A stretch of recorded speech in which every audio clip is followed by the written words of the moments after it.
भारताच्या प्राचीन औषध प्रणालीला मिळालं विश्वासार्हतेचं मानांकन. होय, second WHO global summit on traditional medicine या परिषदेदरम्यान पंतप्रधान नरेंद्र मोदी यांनी एका विशेष चिन्हाचं अनावरण केलं.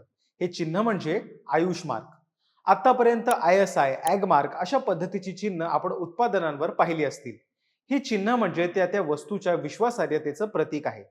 भारताच्या पारंपरिक औषध उत्पादनाच्या विक्रीमध्ये सुसूत्रता यावी यासाठी आयुष मंत्रालयाद्वारे हे प्रमाणपत्र लागू करण्यात आले. क्वालिटी काउन्सिल ऑफ इंडियाच्या माध्यमातून आयुर्वेद, योग व नॅचरोपॅथी, सिद्ध, युनानी व होमिओपॅथी या औषध प्रणाली आयुष मार्कच्या कक्षेत येतात. या चिन्हाचा अर्थ असा की सदर उत्पादनं क्वालिटी मॅन्युफॅक्चरिंग प्रॅक्टिसेसचं पालन करतात आणि वापरण्यासाठी सुरक्षित आहेत. याआधी सुद्धा आयुष स्टँडर्ड मार्क आणि आयुष प्रीमियम मार्क अशी दोन चिन्ह वापरात होती. नव्या आयुष चिन्हामुळे पूर्वीच्या याच प्रमाणपत्रांचा विस्तार झालाय. अशा प्रकारे भारताने वैद्यकीय क्षेत्रात जागतिक पातळीवर प्राचीन औषध प्रणालीची विश्वासार्हता सिद्ध केली आहे.